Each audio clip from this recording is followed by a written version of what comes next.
తగిలాలించును తండ్రిలా ప్రేమించును తగిలాలించును తండ్రిలా ప్రేమించును మునివి మంచు వరకు ఎత్తుకొని ముద్దాడును చంక పెట్టుకొని కాపాడును యేసయ్యా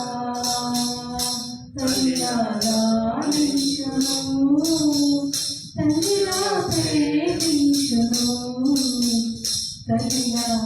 తగిలాలించును తండ్రిలా ప్రేమించును తల్లినైన మరచులేము నేను నిన్ను మరువను చూడుము నా చేతులలో నిన్ను చెక్కియున్నాను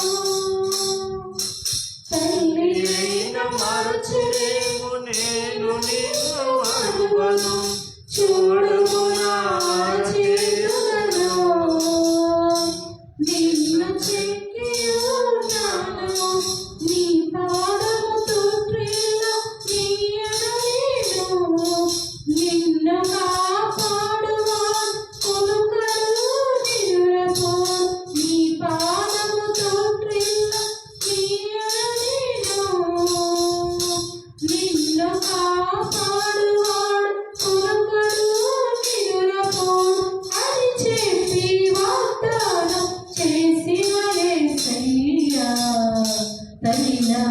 తగిలాలించును తండ్రిలా ప్రేమించును తగిలాలించును తండ్రిలా ప్రేమించును పర్వతాలు తొలగించు మెట్టెలన్నీ వీడిపోను నా కృప నీకు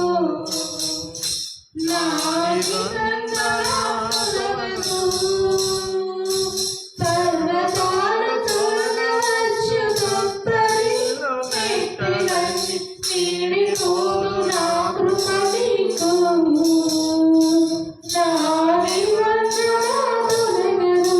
దిగులు పడకు భయపడకు నిన్ను విమోచించెదా నీడు భారమంత మోసి నాడు శాంతి నొసగిదా దిగులు పడకు భయపడకు నిన్ను విమోచించెదా నీడు భారమంత మోసి నాడు శాంతి నొసగిదా అని చెప్పి వాగ్దానము చేసిన యేసయ్యా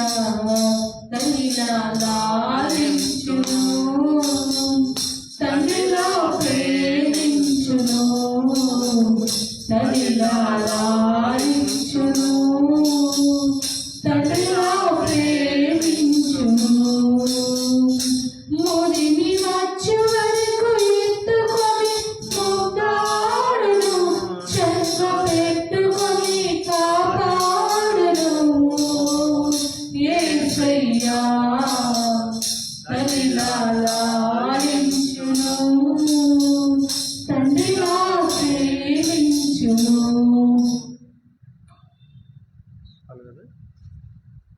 అర్థం కావటం లైవ్ ఉంది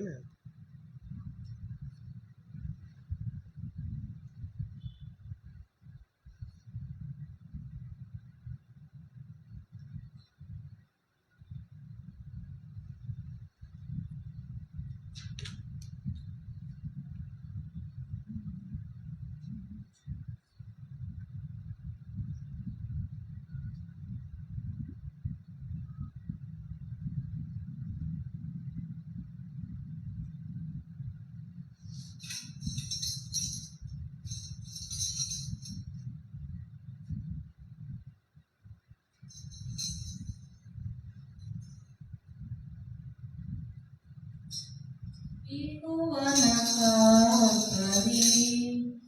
you.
దేవునికి మహిమ కలుగును గాక. మన రక్షకుడు యేసుక్రీస్తు శ్రేష్టమైన పరిశుద్ధమైన నామమును బట్టి మీకందరికీ నా వందనములు. ఆదివారం దేవుని సన్నిధిలో ఆయన ఆలయంలో ప్రకటించిన మేరకు ఈ మంగళవారం సీయోనులో ఆయన సన్నిధిలో సంఘ ప్రార్థనగా చేరి ఆయన సన్నిధిని ప్రార్థించడానికై దేవుడిచ్చిన ఉన్నతమైన అవకాశం బట్టి దేవాది దేవునికి మహిమ కలుగును గాక. ప్రార్థించేక ముందుగా పరిశుద్ధ గ్రంథంలో నుండి ఆదికాండము 28వ అధ్యాయము 22వ వచనం చదువుకుందాం. Genesis chapter 28 verse 22. ఆదికాండము 28వ అధ్యాయము 22వ వచనం మనం చదువుకుందాం. మరియు స్తంభముగా నేను నిలిపిన ఈ రాయి దేవుని మందిరమగును, మరియు నీవు నాకిచ్చు యావత్తులో 10వ వంతు నిశ్చయముగా నీకు చెల్లించేదనని మొరక్కుకొనెను. దేవుడి వాక్యమును ఆశీర్వదించి దీవించి మాట్లాడును గాక. అప్రియమైన దేవుని బిడ్డలారా, దేవుని యొక్క వాక్యం మనం ఇక్కడ చూసినప్పుడు యాకోబు యొక్క దేవుని సన్నిధిలో చేస్తున్నటువంటి ఒక వాగ్దానం మనకు కనపడుతుంది. అనగా ఒక ఒడంబడిక, దేవునితో చేసుకున్నటువంటి ఒక ప్రమాణం మనం ఇక్కడ చూస్తున్నాం. తన తండ్రి ఇంటి నుంచి బయలుదేరేటువంటి యాకోబు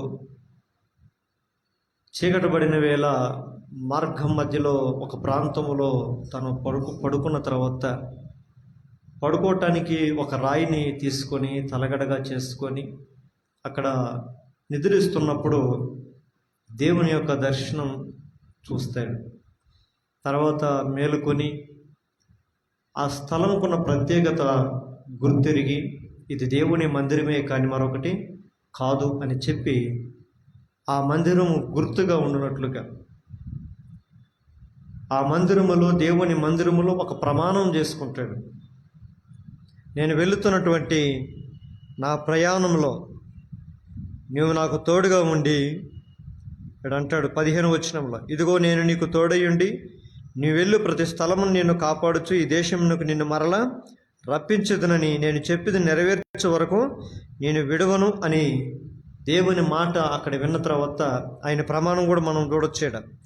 ఆడు 20వ వచనంలో మాట్లాడతాడు ఆయన. అప్పుడు యాకోబు, నేను నా తండ్రి ఇంటికి క్షేమముగా వచ్చినట్లు దేవుడు నాకు తోడయుండి నేను వెళ్ళుచున్న ఈ మార్గములో నన్ను కాపాడి తినుటకు ఆహారమును ధరించుటకు వస్త్రమును నాకు దయచేసిన యెడల యెహోవా నాకు దేవుడయ్యుండును అని ప్రమాణం చేసుకుంటాడు.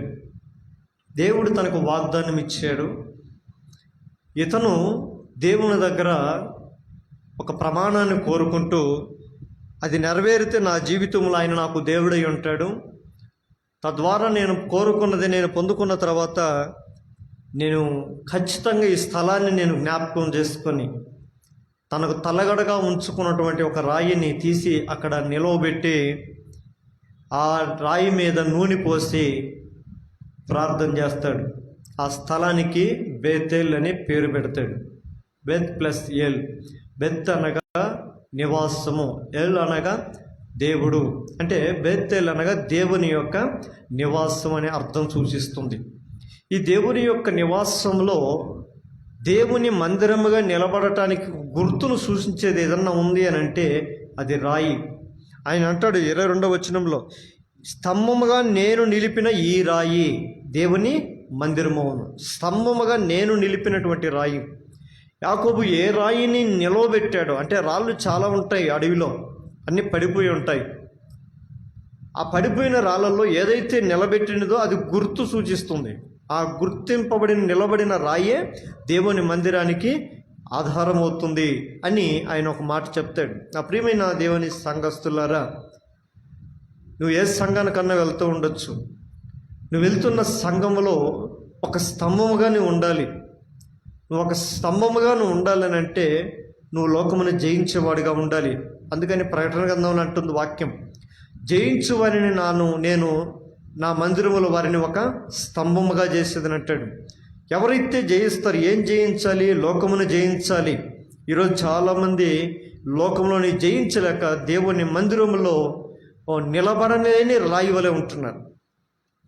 అన్ని లోకంలో పడిపోయినట్లుగా అడవిల్లో, ఎరణ్యంలో, ఎడారులో, త్రోవల్లో, భూమి మీద పడిపోయినటువంటి రాళ్ళు వలె ఉన్నారు. పడిపోయి ఉన్నవారు దేవునికి ఎప్పటికీ కూడా స్తంభముగా నిలబడలేరు. నువ్వు వెళ్తున్న నీ మందిరములో నీ పొజిషన్ ఎలా ఉంది? నువ్వు వెళ్తున్న దేవుని మందిరములో నువ్వు నిలబడిన రాయి వలె ఉన్నావా? పడవేయబడిన రాయి వలె ఉన్నావా, లేకుంటే పనికిరాని రాయి వలె ఉన్నావా అనేది ప్రశ్నించుకోవాల్సిన అవసరం ఈ దినాల్లో ఎంతైనా ఉంది. ఎందుకంటే ఈ దినములు అంత్య దినములు. ఎందుకని అంటున్నాడు ఆయన, ఇదిగో నేను త్వరగా వచ్చుచున్నాను అంటున్నాడు. దేనికి వస్తున్నాడు? ఆయన మందిరములో నిలవబడిన వారిని తనతో పాటు ఉండటానికి తీసుకెళ్తున్నాడు. ఈడ దేవుని మందిరములు నిలబడాలంటే ఒక యుద్ధం చేయాలి. లోకములో వాటిని జయించాలంటే మనం గెలవాలి. గెలిచి అలిసిపోయి దేవుని ఆలయంలో ఉన్నటువంటి వారిని ఆయన శాశ్వతమైన తన రాజ్యంలో ఒక మూల స్తంభములుగా నిలబెడతాడు. కాబట్టి ఈ లైవ్లో కూడా దేవుని వాక్యం వింటున్నవారు, తర్వాత వినబోయేటువంటి వారు కూడా, నువ్వు ఏ మందిరానికి వెళ్తున్నా సరే ఆ మందిరములో ఈ యాకోబు కోరుకున్నట్లుగా నువ్వు నిలబడిన రాయి వలెనే ఉందువుగాక. రాయినే ఎందుకు ఏడు సూచిస్తున్నాడు? ఒక కొమ్మ నరికి, ఒక గుంజబాతి, లేదంటే ఇంకొకటో ఏదో చిన్న గుడారం వేసి, లేకుంటే ఏదో ఒకటి గుడిసో ఏదో ఒకటి వేసి వెళ్ళిపోవచ్చు కదా. కేవలం రాయిని మాత్రమే ఎందుకు ఎన్నుకున్నాడు యాకోబు అని అంటే, రాయి అనేది బైబిల్ గ్రంథంలో చాలా రకాలుగా మాట్లాడబడుతుంది. రాయి చాలా బలమైనటువంటి సూచనకు గుర్తుగా చూపిస్తుంది. రాయి స్థిరత్వానికి గుర్తు. అందుకని ఆ రాయి ఎవరో కాదు, సజీవమైన రాయి వలె మనం దేవుని మందిరంలో కట్టబడేవారుగా ఉండాలని కూడా అపోస్తలుడైన పౌలు బోధిస్తాడు.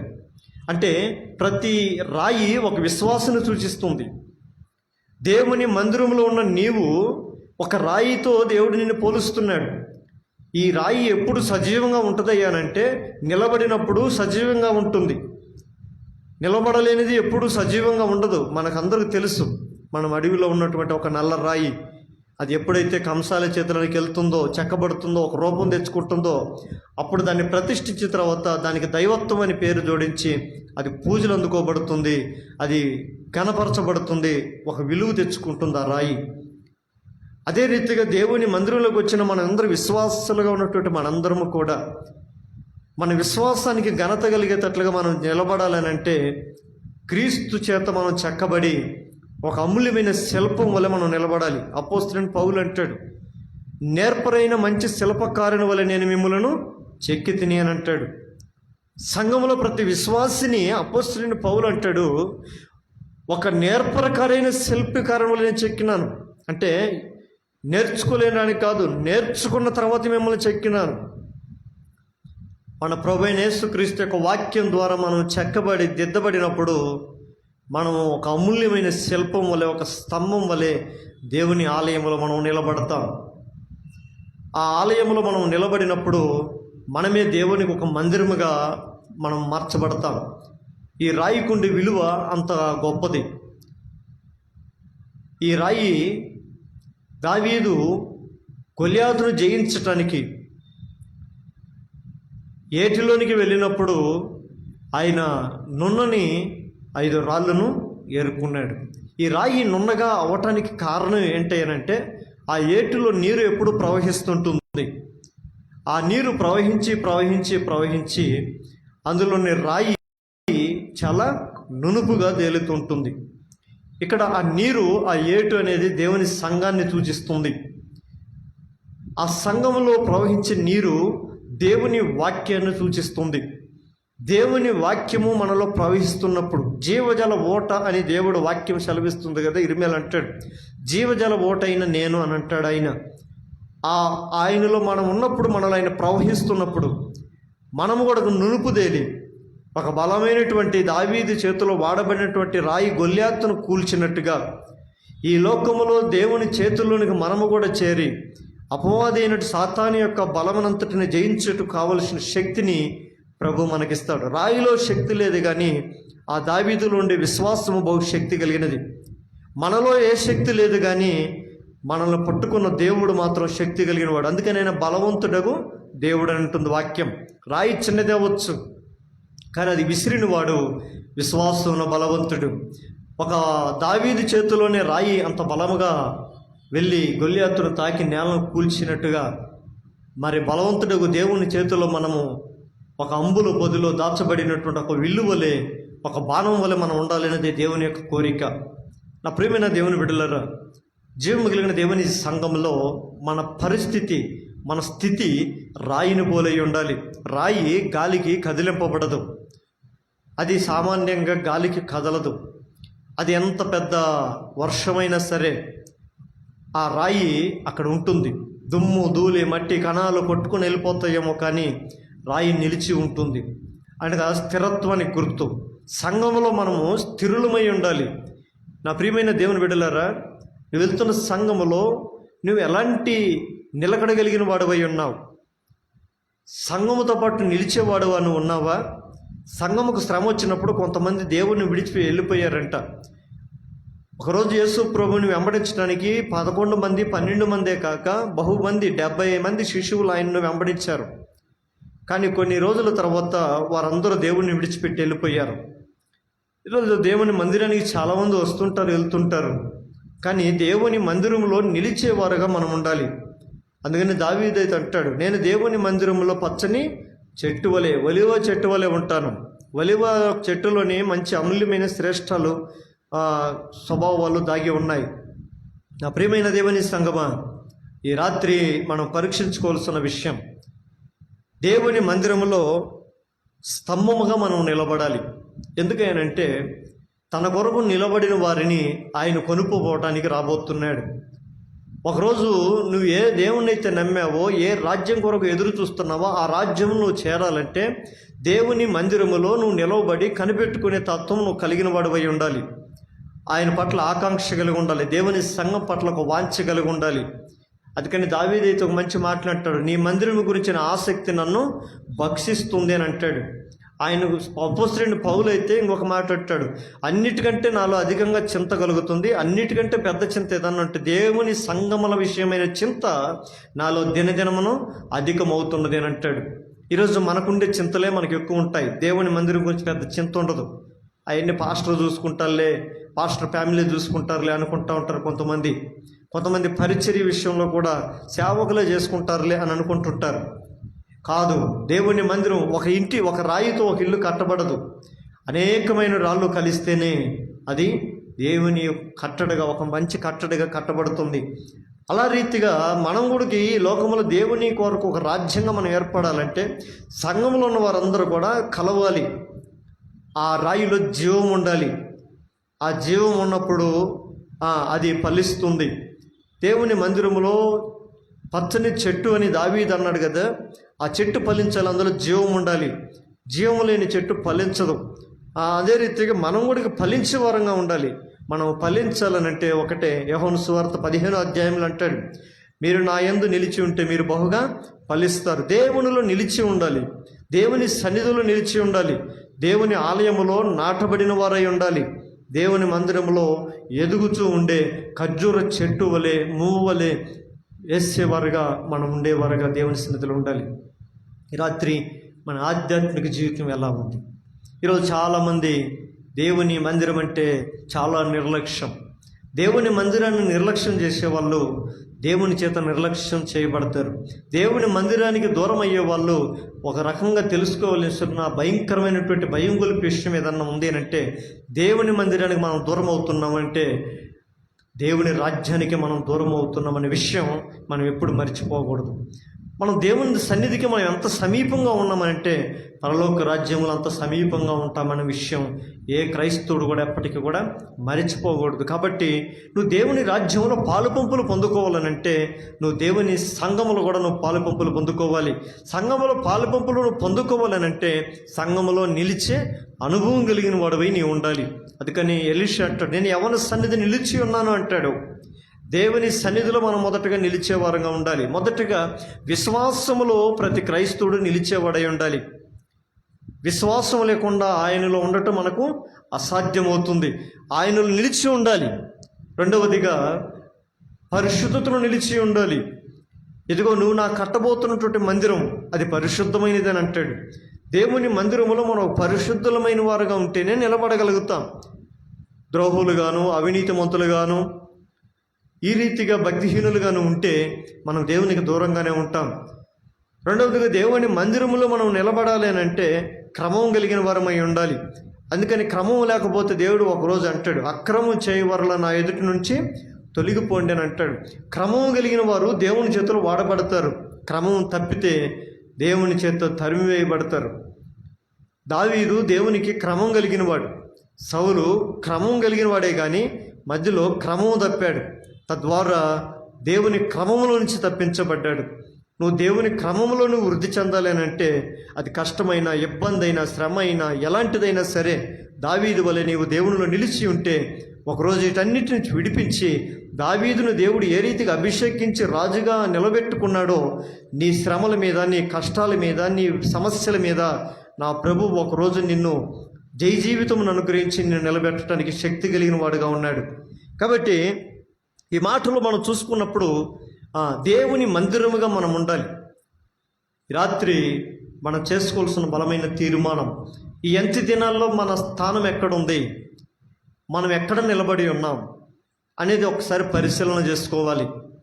మనం ఒకవేళ కాని ప్రదేశంలో నిలబడి ఉంటే మనం వడివడిగా అక్కడి నుంచి పరిగెత్తుకొని క్రీస్తు యొక్క రెక్కల కిందకు మనం పరిగెత్తుకొని వచ్చే బుద్ధిమంతులు మనం పోలి ఉండాలి. ఆ ప్రియమైన దేవుని బిడ్డలారా, ఈ యొక్క మాట అంతా మనం చూసినప్పుడు ఈ అధ్యాయం అంతా మనం చదవనవసరం లేదు. కానీ మరోసారి మీరు ఏమన్నా ఒకవేళ తీరికగా ఉంటే 8వ అధ్యాయం అంతా చదవండి.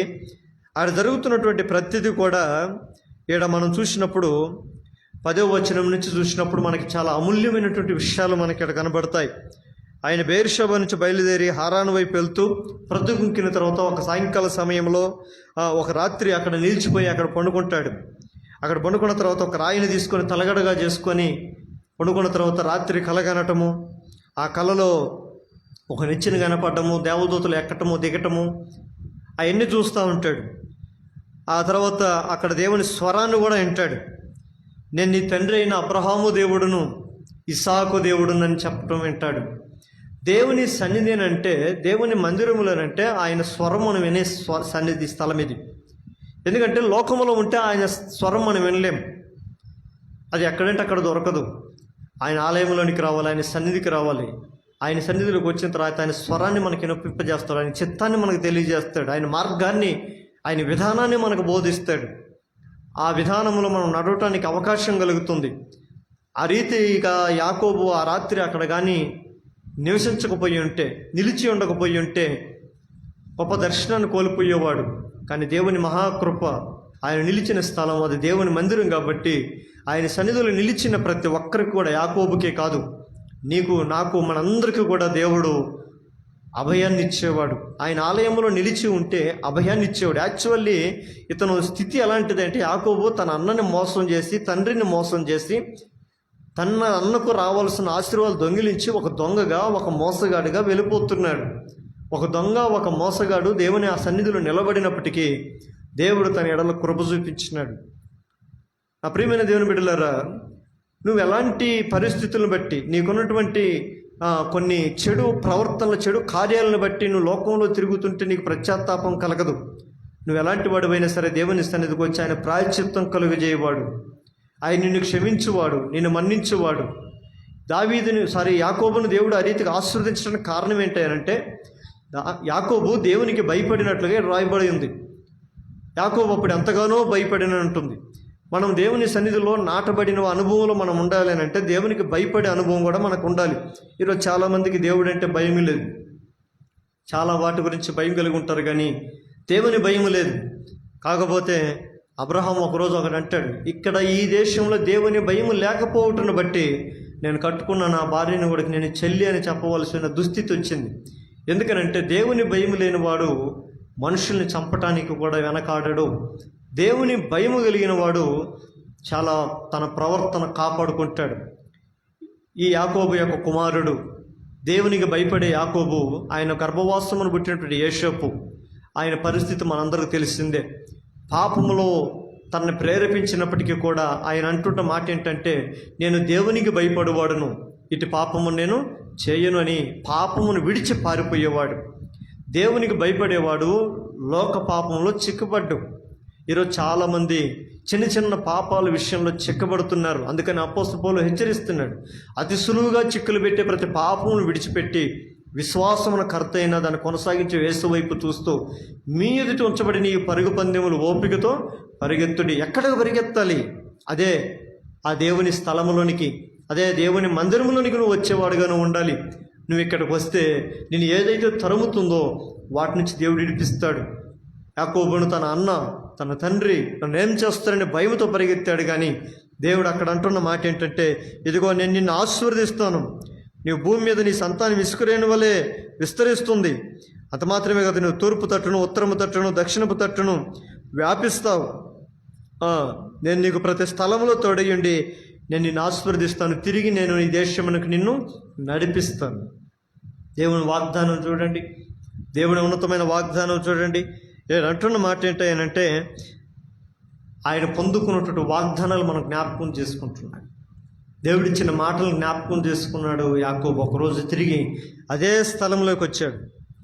అదే స్థలంలోకి వచ్చి దేవుని సన్నిధిలో ప్రార్థన చేశాడు. ఆ బిడ్డలారా, మనం ఈ స్థలం నుంచి మనం బయటికి వెళ్ళొచ్చేమో, కానీ ఒకరోజు మళ్ళీ తిరిగి దేవుడు ఈ స్థలంలోనికి రానయ్యి ఉన్నాడు. సంఘాన్ని ఆయన ఎత్తబడే యొక్క సంఘములో చేసి ఉన్నాడు. మనం ఎత్తబడాలని అంటే సంఘములో ఉండాలి. సంఘములో ఉన్నప్పుడు ఆయనతో పాటు ఎత్తబడతాం. యాకోబు అయితే తన సాస్త్యములోనికి దేవుడు నడిపిస్తాను వాగ్దానం చెప్పాడు. కానీ దేవుని మందిరంలో ఉన్న మనకు దేవుడిచ్చే వాగ్దానం ఏంటంటే, ఇది లైవ్ అయిపోయే రాజ్యం, అయితే నాది శాశ్వతమైన రాజ్యం ఉంది, అక్కడికి నేను మిమ్మల్ని తీసుకెళ్తానని వాగ్దానం చేసినాడు, ప్రమాణం చేసినాడు. మన చివరి గురి, మన చివరి గమ్యం ఆయనతో ఉండటమే. ఆయనతో ఉండటమే మన భాగ్యం.